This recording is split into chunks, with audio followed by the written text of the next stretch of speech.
Donc voilà, comme je disais, je vous propose de faire une lecture dans l'Évangile selon Jean, chapitre 11, à partir du verset 1er.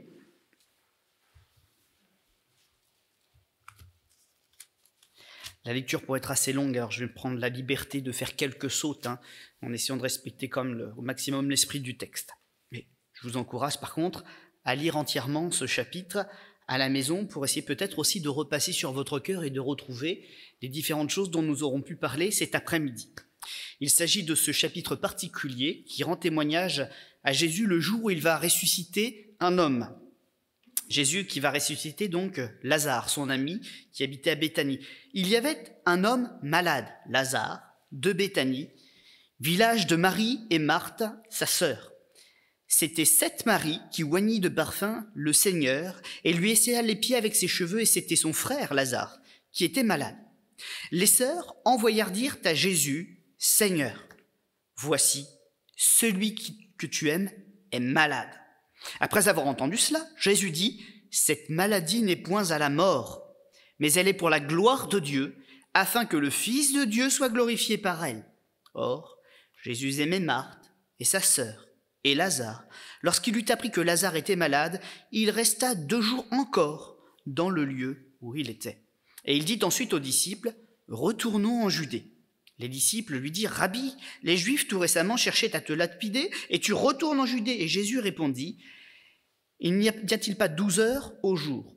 Si quelqu'un marche pendant le jour, il ne bronche point, parce qu'il voit la lumière de ce monde. Mais si quelqu'un marche pendant la nuit, il bronche, parce que la lumière n'est pas en lui. » Après ces paroles, il leur dit, « Lazare, notre ami, dort, mais je vais le réveiller. » Les disciples dirent, « Seigneur, s'il dort, il sera guéri. » Jésus avait parlé de sa mort, mais ils crurent qu'il parlait de l'assoupissement du sommeil. Alors Jésus leur dit ouvertement, « Lazare est mort, et à cause de vous, afin que vous croyiez, je me réjouis de ce que je n'étais pas là, mais allons vers lui. » Sur quoi Thomas, appelé Didyme, dit aux autres disciples, « Allons aussi, afin de mourir avec lui. » Et Jésus étant arrivé, trouva que Lazare était déjà depuis 4 jours dans le sépulcre.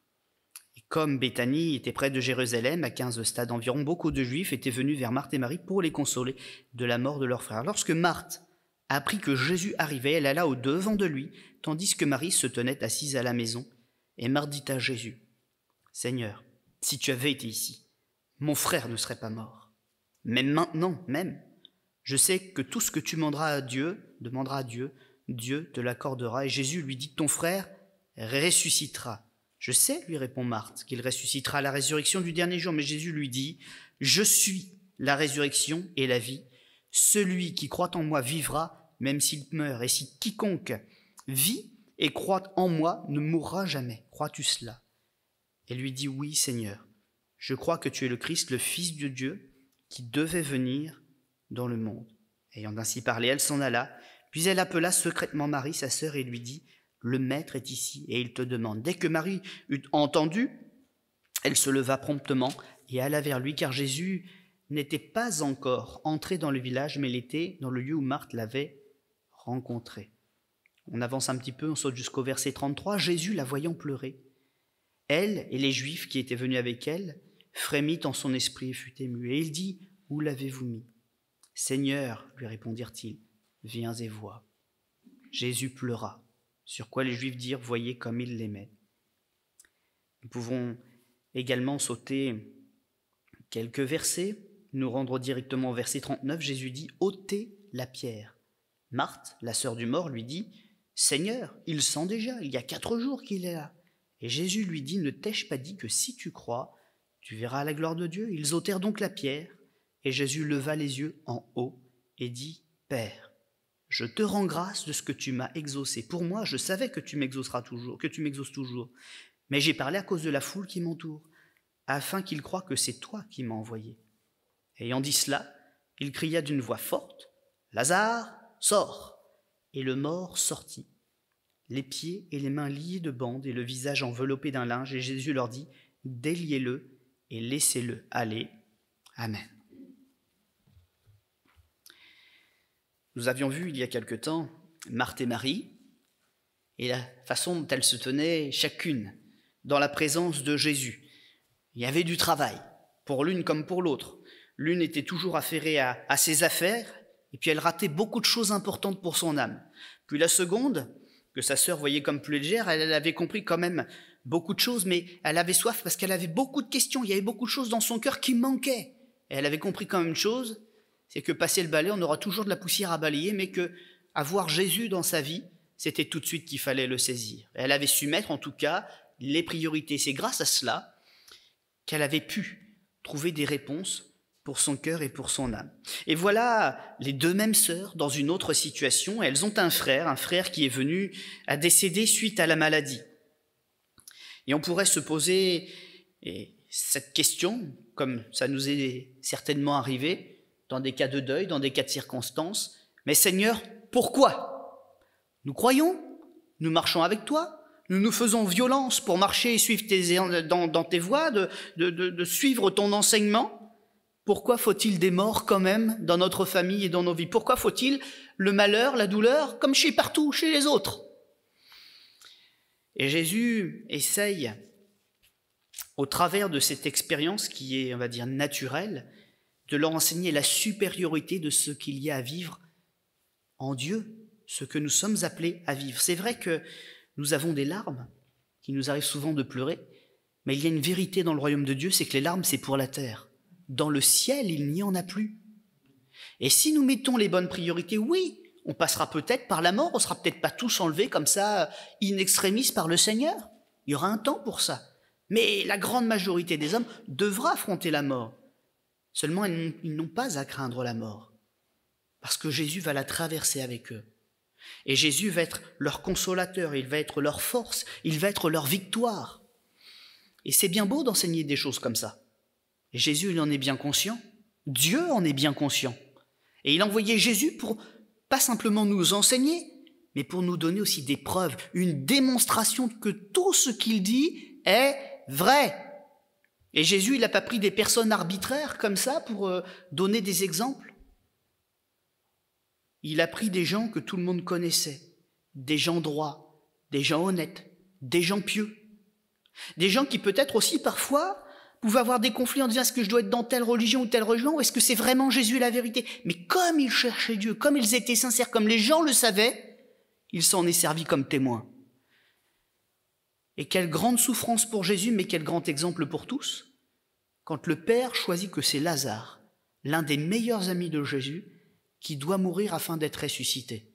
Croyez que Jésus n'aurait pas préféré que ce soit quelqu'un d'autre, qu'il aimait un peu moins, pour souffrir aussi un peu moins? Parce qu'il y a une réalité aussi au sujet de Jésus. Son incarnation, c'est pas Dieu dans un corps d'homme. Il a embrassé la nature humaine. Tout ce qu'il a fait sur la terre, il l'a fait comme un simple homme, comme les autres. Il s'est dépouillé de ses attributs de la divinité, et ce qu'il a fait sur la terre, il l'a fait en étant soumis à la volonté du Père. Il n'était pas aux commandes, il était sur ses genoux, et dans ces instants de prière dont nous voyons souvent dans les Écritures que Jésus se mit à l'écart pour prier, il n'était pas en train de commander, il était en train de recevoir des ordres. Exactement comme ce que Dieu nous dit à nous aujourd'hui. Nous n'avons pas à faire les choses, nous avons à placer nos fardeaux devant lui et à écouter ce qu'il a envie de faire avec nous. Et la chose extraordinaire que nous avons vue en Jésus, et donc qui est aussi pour nous, c'est la même vérité, c'est que si nous nous soumettons à Dieu, si nous acceptons notre place de serviteur, eh bien les miracles que Jésus a faits, nous sommes appelés à en vivre de la même nature, de la même manière. Et il va leur donner ce jour-là, avec quelque chose qui lui coûte personnellement la mort de son ami, un exemple d'obéissance, mais d'obéissance qui mène à ces fameux miracles dont on parle si souvent. Le Père n'a pas dit à Jésus « Lazare est mort, va vite auprès des autres pour les consoler ». Il leur a dit « Reste avec moi, encore 2 jours ». Que les choses soient évidentes pour tous, Lazare est mort. Jésus, il aurait voulu être avec Marthe, il aurait voulu être avec Marie, il aurait voulu être avec les autres membres de ces familles-là qu'il aimait. Et parfois, Dieu nous demandera la même chose. On ne sait pas toujours pourquoi, on ne sait pas toujours comment, mais il nous dira parfois « Reste avec moi, reste avec moi ». accepte de me faire confiance, il y a un plan. Tu ne le comprends peut-être pas entièrement, mais foi en moi. La maladie est quelque chose qui peut nous aider à révéler notre foi pour nous et à la démontrer aux autres. Le fait que, oui, nous avons la crainte de la souffrance, c'est vrai, mais nous n'avons pas peur d'être terrassés par la mort, parce que nous avons une espérance qui est authentique et qui est supérieure.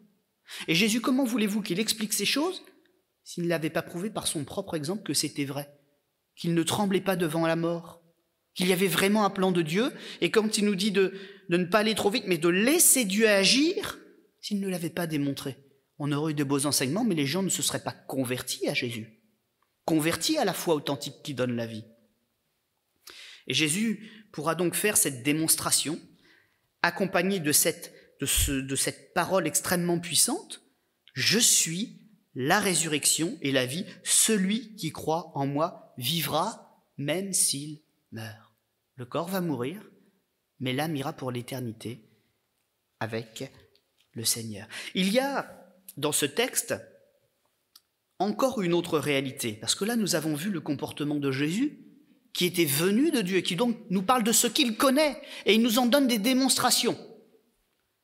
Mais il y a aussi l'autre côté, ceux qui découvrent, ceux qui, je vais dire excusez-moi parfois, mais qui rament, parce qu'ils ont envie de croire en Jésus, ils ont envie de faire et de vivre les mêmes choses que Jésus, mais ils n'ont pas vu Dieu en face. Et pour eux, c'est vraiment dur. Mais Jésus, vous savez, il n'est pas venu les juger pour leur dire « t'es pas capable ». Il est venu leur montrer les choses pour leur dire « prends ma main, je te rendrai capable ». Et là, dans ce texte, on voit cette réalité. Marthe, elle connaît Jésus comme prophète, comme enseignant. Elle le connaît comme ami. Elle l'a eu à sa table avec son frère et sa sœur. Marie, c'est pareil. Mais on voit que, malgré tout, elles ont bien du mal à s'attacher à cette promesse qui n'est pas seulement sur la terre, mais qui doit les emmener au ciel. Marthe, quand elle voit Jésus arriver, elle lui fait des reproches. « Seigneur, t'as pas été assez vite. Seigneur, on t'a prévenu, mais t'étais pas là. Il était malade, Lazare. T'aurais pu le guérir comme t'en as guéri tant d'autres, mais maintenant c'est trop tard, il est mort. » Elle n'avait pas encore compris, ou en tout cas pas accepté plutôt, que Jésus soit authentiquement le prince de la vie et qu'il ressuscite les morts. Il ne le fait pas à chaque fois. Combien de fois on a vu des gens prier et puis dire « non, j'ai plus la foi parce que j'ai prié pour qu'un tel ressuscite, il est resté mort. » Jésus ne sert pas à ça.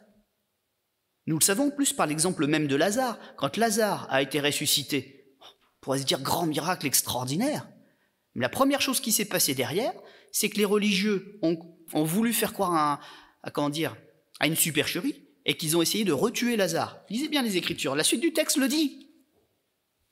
On sera toujours malheureux à avoir une vie trop longue sur cette terre, parce que c'est une vie de souffrance, une vie où Dieu se manifeste, mais ne règne pas au milieu de l'impureté. Là où il veut nous emmener, c'est un ciel de gloire, un royaume où il n'y a pas la corruption. Alors Jésus donne des exemples, mais ce n'est pas la règle. Il nous montre qu'il est capable pour nous prouver que les enseignements sont vrais.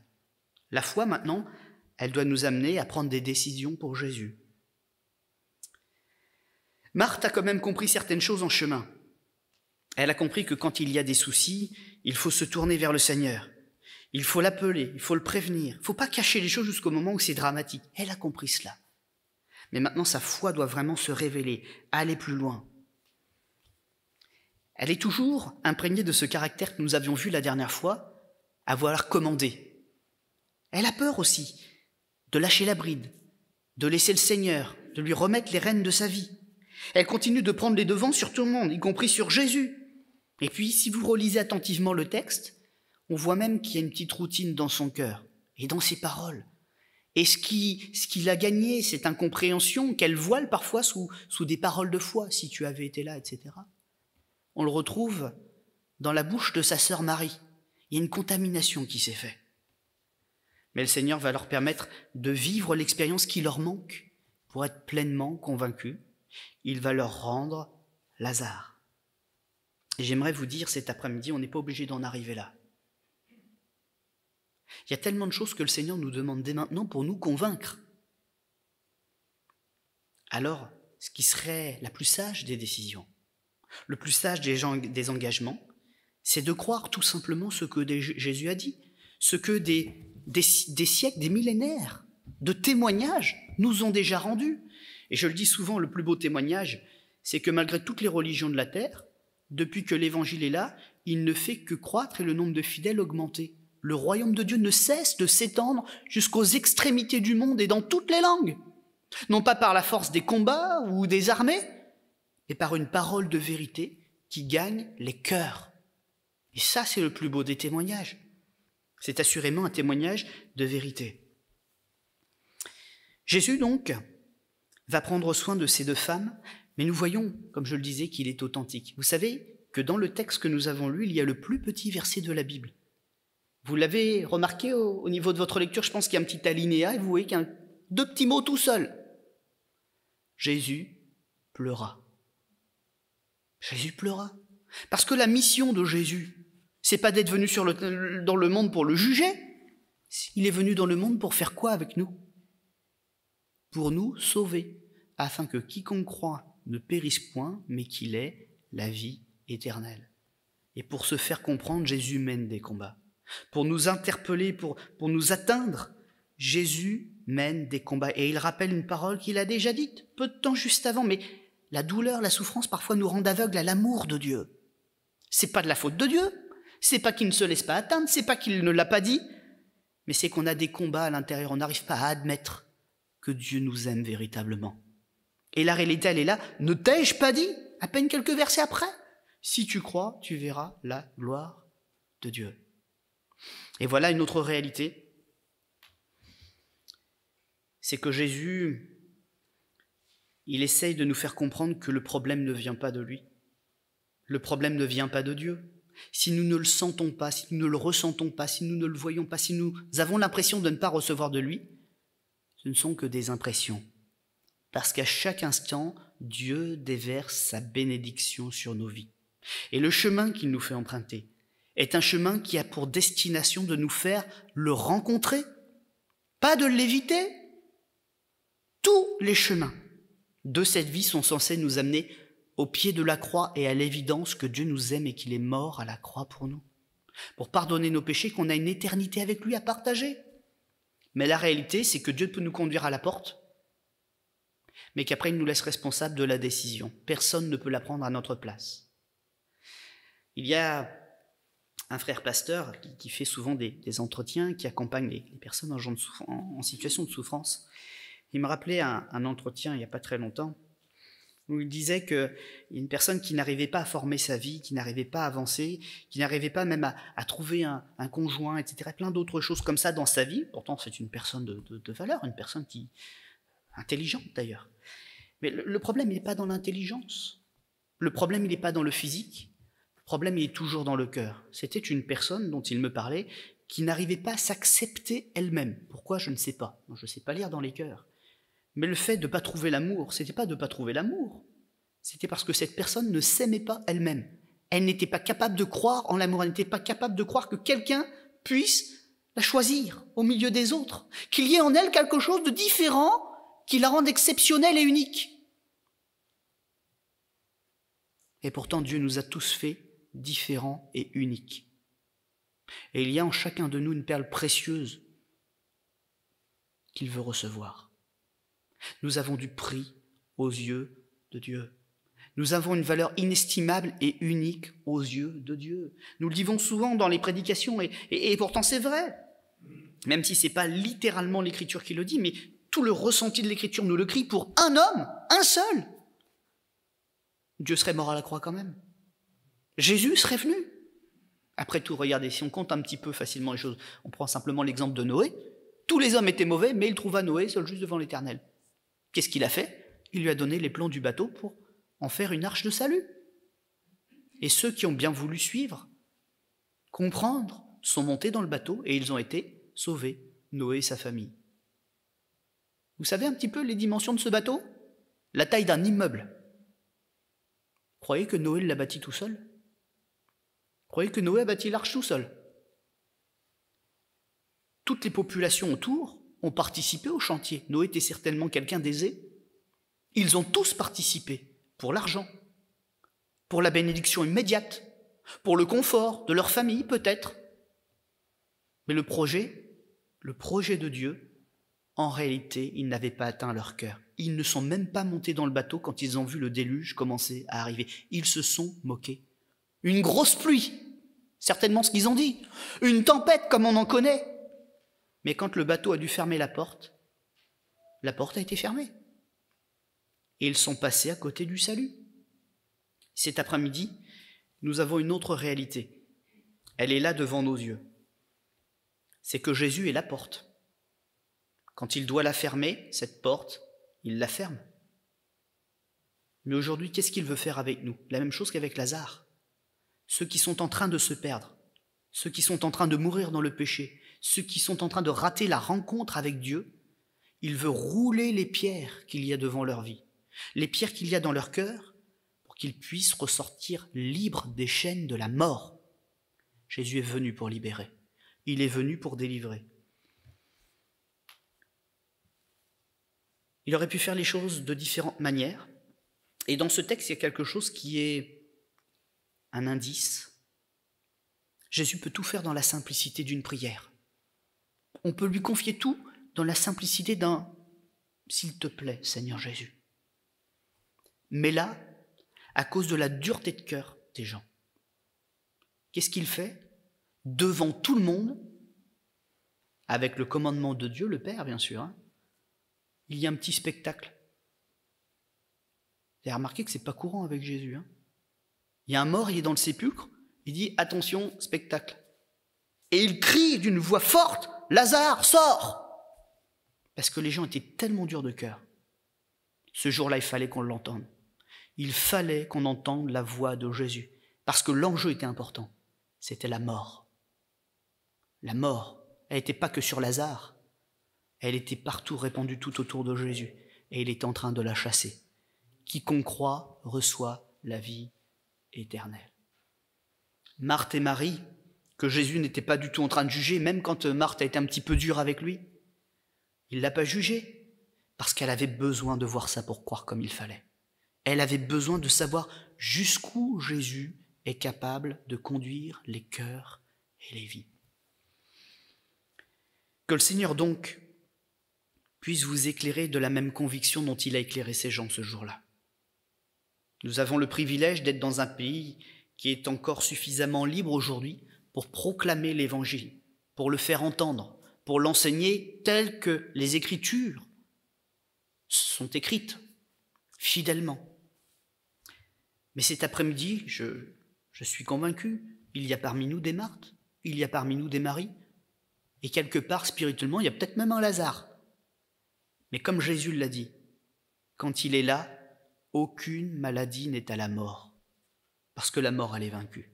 Un mot de Jésus peut nous renvoyer libres, délivrés, le cœur rempli de son amour. Pourquoi? Parce que son amour est déjà là. Son amour est déjà là. Ce qu'il faut, c'est que je devienne conscient que c'est moi qui le freine, que c'est moi qui ai un problème. Si je confie ce problème à Dieu, toute ma vie s'éclairera et je serai sauvé. Amen. On va incliner notre front un instant.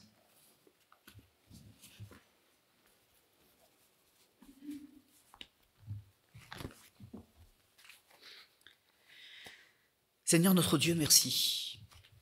Merci parce que, au final, ce n'est pas si dur que de te rencontrer, de te comprendre. Tu es déjà venu en personne, tu t'es adressé à plein de gens qui étaient exactement comme nous. Les mêmes craintes, les mêmes doutes, les mêmes tocs. Pareil.